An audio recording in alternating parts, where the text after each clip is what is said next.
오늘은 추수감사주일입니다. 바나나도 있고 메론은 하나밖에 없고 사과도 있고 감도 있고 귤도 있는데 한 해 동안 베풀어 주신 하나님의 은혜에 감사하는 시간입니다. 우리 처음에 이동희 목사님 말씀해 주셨지만 그 청교도들이 처음으로 이렇게 이주를 해서 첫 소시를 주님 앞에 드린 것을 왜 우리가 지켜야 되냐라고 어떻게 얘기하실 수도 있을 것 같지만, 어쩌면 여러분 한 해 동안 돌아보면서 우리가 얼마나 하나님 앞에 감사를 하고 삽니까? 그래서 이 추수감사절이라도 하나님께서 우리를 향한 은혜, 우리에게 베풀어 주신 이 풍성한 열매와 결실을 감사할 수 있는 한 해가 되었으면, 오늘이 되었으면 좋겠습니다. 특별히 우리 고3 언니 오빠들 다들 고생하셨습니다. 우리 한번 고생했다고 한번 박수 한번 할까요? 와, 고생했습니다. 다른 거 절대 물어보지 말고요, 고생하셨습니다까지만 하면 됩니다.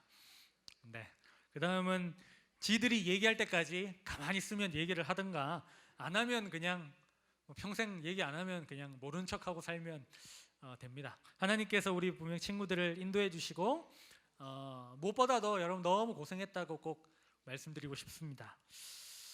오늘 우리가 시편 100편 말씀을 읽었는데요, 이 시편 100편은 시편에 나오는 여러 시편 중에 대표적인 감사시로 볼 수가 있습니다. 하나님께 감사할 때 이 이스라엘 백성들이 이 노래를 불렀다라는 거거든요. 목사님은 집안 내력상 이렇게 좀 이렇게 그냥 신나는 일 있으면 흥얼흥얼 거려요. 근데 내가 흥얼거릴 때마다 생각해 보면 어릴 때 저희 아버지께서 이렇게 그 콧노래를 부르시던 생각이 나더라고요. 이게 유전이구나라는 생각도 했고, 그런데 막상 저희 형이 결혼할 때 그 관광버스에서 아버지가 노래 부르시는 거 처음이자 마지막으로 들어봤는데 되게 못하시더라고요. 그냥 이렇게 흥얼거리시는 것만 잘하고 노래를 직접 부르시는 건 별로 안 좋아하시는 것 같은데, 그래서 그 흥얼거린다라는 건 어떤 의미일까요? 그러니까 별로 이렇게 마음에 답답함이 없고 그냥 이렇게 평안하다라는 건 아니겠습니까? 우리는 마음이 평안하거나 이렇게 여유가 있을 때 기분이 이렇게 업되고 좋아집니다. 이 감사시라는 것도 그런 것 같아요. 왜 하나님 앞에 감사하고 찬양하는가? 뭔가 그들 마음속에 기쁨이 있고 감사가 있고 평안이 있기 때문 아니겠습니까? 자, 3절을 한번 같이 읽어볼까요? 우리 PPT 하나만 좀 넘겨주시면 3절에 우리가 왜 하나님을 찬양해야 되는가, 왜 예배해야 하는가 이유가 나와 있습니다. 한번 같이 볼까요? 시작. 여호와가 우리 하나님이신 줄 너희는 알지어다. 그는 우리를 지으신 이요 우리는 그의 것이니 그의 백성이요 그의 기르시는 양이로다. 제가 몇 주 동안 이렇게 여러 설교들을 하면서 결국은 그거 아니었습니까? 우리의 길을 인도하시는 그분, 우리의 선한 목자 되시는 그 주님은 선하시고 우리를 가장 좋은 길로 이끄시고 우리를 인도하시는 분이시기 때문에, 오늘 말씀에도 나와 있는 것처럼 우리는 그의 양이기 때문에 우리를 인도하시는 그분으로 인해서 우리는 당연히 기뻐하고 찬양하고 그리고 그 하나님을 높여드리는 거죠. 그 하나님을 높여드리는 것, 경배하는 게 뭘까요? 바로 예배인 것이죠. 그래서 우리는 예배하는 거죠. 이것은 모두가 아는 사실입니다. 우리가 하나님이 우리의 주인이시라는 사실, 우리의 목자라는 사실만으로도 우리는 하나님을 충분히 예배해야 하는 사람입니다. 여러분 생각해 보세요. 우리를 지으신 분, 우리를 잘 인도해 주시는 분, 당연히 칭찬해야 되지 않습니까? 여러분들은 이런 생각 해봤는지 모르겠지만, 여러분 길을 가다가 차가 여러분들 덮치려고 했는데 갑자기 되게 잘생기고 이쁜 누군가가 와가지고 여러분들 딱 낚아채가지고 차를 피하게 해줬어. 죽음에서 구해줬죠. 그러면 여러분 그 사람을 평생의 은인으로 모셔야 되죠. 뭐 그러다가 눈 맞기도 하지만 그런 거는 별로 없는 일이고, 만약에 그렇다고 하면 우리가 그분께 그 대상을 칭찬하고 높이고 영광 돌리고 평생 사모하고 살아가는 게 마찬가지죠. 그런데 우리는 이미 우리를 그렇게 구원하시고 평생 우리에게 생명을 주시고 우리를 평생 인도하시는 그 하나님 앞에 감사해야 된다는 사실을, 예배해야 된다는 사실을 잊고 있는 것이죠. 오늘 추수감사절만이라도 그 하나님의 구원하심, 우리를 살리심, 우리를 사랑하심에 감사할 수 있는 여러분들이 되시면 참 좋겠습니다. 그래서 그렇기 때문에 주님을 예배하는 여러분들 되었으면 좋겠습니다. 그런데 왜 우리는 온전히 하나님께 마음을 다해 예배를 하지 못할까요? 그것은 지금 우리의 마음에 감사가 없기 때문입니다. 왜 감사가 없을까요? 지금 여러분들의 마음에 콧노래를 부를 만한 마음의 평안이 없는 거죠. 감사할 제목이 없다라는 거죠. 분명히 여러분들은 지금 여러분들 몇 살이에요? 여러분 그 나이가 두 자리잖아요. 앞자리가 몇이에요? 1이잖아. 왜 근데 슬퍼해? 라고 누군가는 그렇게 얘기하겠죠. 그러나 여러분들은 힘든 건 알지만 우리가 여러분 잘 생각해 보면 기뻐할 이유, 감사할 이유가 참 많은데 그것을 놓치고 잊고 살면서 그냥 내 마음속에 뭔가 하나 빡 꽂힌, 넌 너무 못생겼어, 그래서 넌 나의 남자친구가 될 수 없어, 그런 어떤 다른 모든 좋은 말과 어떤 나에게 기쁨을 주는 그 모든 말은 잠시 저 내 마음속 깊숙한 곳에 넣어두고 그냥 나에게 상처 준 한마디, 지금 나에게 있는 문제, 나에게 있는 어려움에 꽂혀서 감사하지 못하고 있는 것은 아닌가 하는 거죠. 여러분, 우리는 하나님이 내 아버지라는 그 놀라운 사실을 잃어버린 채 세상이 주는, 어쩌면 나에게 아무런 영향을 줄 수 없는 그 작은 한 사람의 그 말에 흔들리고 있지 않냐라는 겁니다. 자, 4절 말씀 어떻게 시작하죠? 오늘 설교의 제목입니다. 4절 뭐라고 돼 있죠? 처음에 감사함으로. 여러분, 이게 무슨 말이냐면요, 감사가 바로 하나님을 예배하는 문을 따는 열쇠와 같은 거라는 거예요. 감사함으로 그 문에 들어가 그의 이름을 성축한다라고 돼 있잖아요. 감사함으로 주님 앞에 나아갈 때 여러분들 예배의 문이 활짝 열려질 줄 믿습니다. 지금 여러분들의 마음이 팍 막혀 있잖아요. 감사해 보시면 문이 열려요. 목사님도 감사할 제목을 참 많죠. 그런데 내 속에 이 막힌 것들 때문에 이 하나님 앞에 예배하는데 어려울 때가 있어요. 그런데 그럴 때마다 우리 어떻게 될까요? 하나님, 주님 앞에 감사함으로 나갑니다. 나의 모든 죄를 용서하시고 내 예배를 받아주시는 하나님 앞에 나가오니 하나님, 오늘 나의 예배를 받아 주시옵소서. 그렇게 여러분 예배의 문을 감사함으로 열 수 있는 여러분 되시길 바랍니다. 자, 옆에 있는 사람과 다시 한번 얘기합시다. 감사하며 예배합시다. 자, 반대쪽 사람에게 감사하며 예배합시다. 네, 여러분 추수감사절인 오늘 감사함으로 예배의 자리에 나가는 여러분들 되시기를 간절히 바랍니다. 자, 오늘 설교는 여기 끝내려고, 빨리 끝내려고 지금 끝내지는 않을 건데요.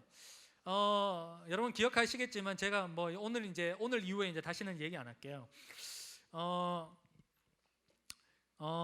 목사님 최근에 한 달 동안 이렇게 고생을 좀 하긴 했어요. 근데 저는 고생을 별로 안 하고 저희 아내하고 저 딸이 고생했죠. 여러분 혹시 연예인들이 요즘에 제가 그때 설교 때 얘기했죠. 발리나 이런 데 가서 한 달 살기 하잖아요.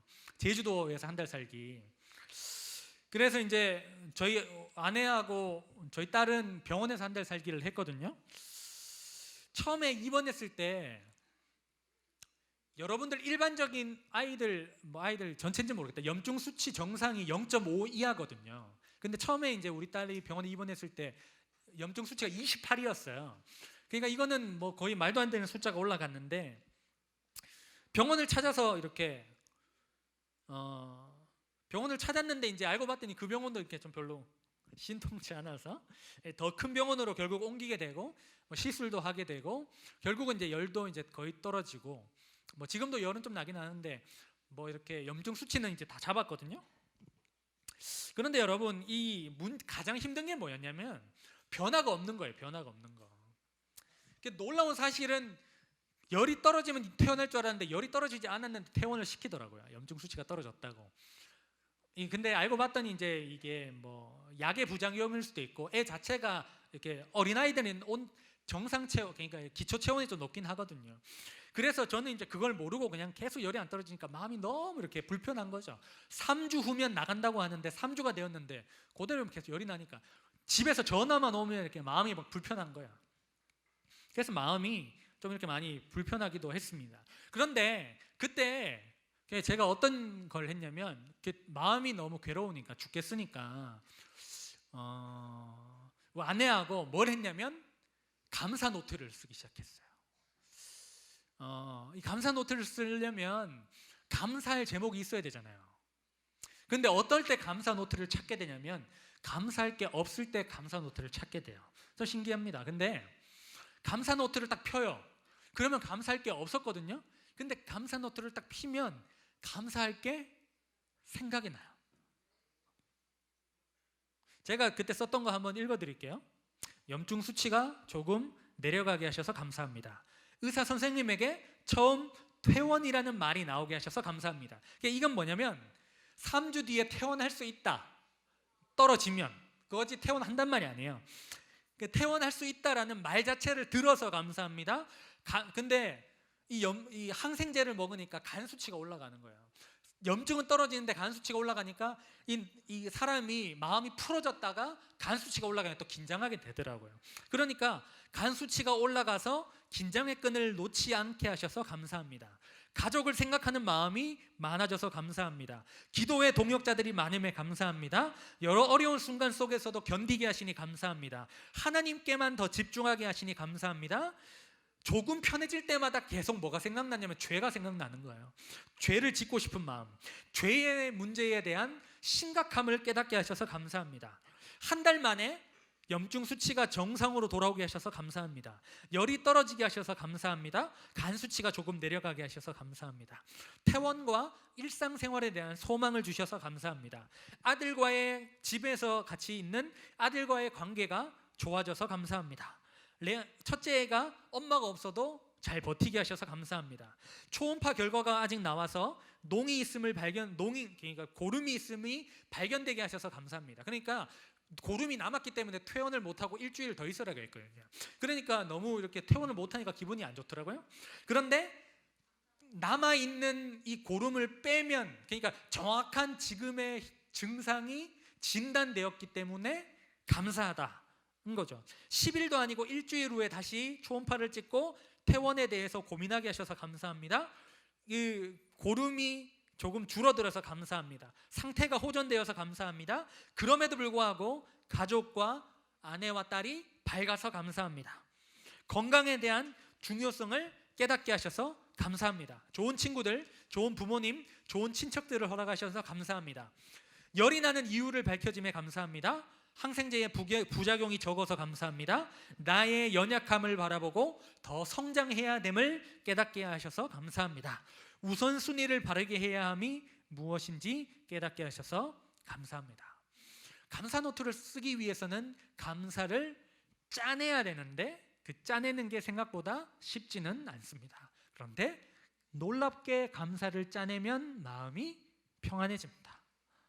감사할 수 있기 때문에, 지금 내가 여기서도 감사할 게 있다는 것을 깨닫기 때문에, 이게 내 인생의 완전 절망의 구렁텅이가 아니고 여기서도 소망이 있고 감사할 게 있다라는 것을 나 스스로 적으면서 깨닫게 되기 때문에 또다시 일어나게 되고 소망하게 되고 마음을 붙잡게 되는 것이죠. 그래서 아내와 제가 이걸 적으면서 조금씩 마음이 풀리기 시작했습니다. 저는 이때 확실히 다시 한번 깨닫게 되었어요. 감사는 능력이 있다라는 거죠. 여러분, 오늘 여러분들의 삶에 감사하기 어려운 것 누구보다도 목사님도 잘 알고 있지만, 그러나 오늘 우리가 한번 내 삶 속에 감사 노트를 쓰며 감사해 보지 않겠습니까?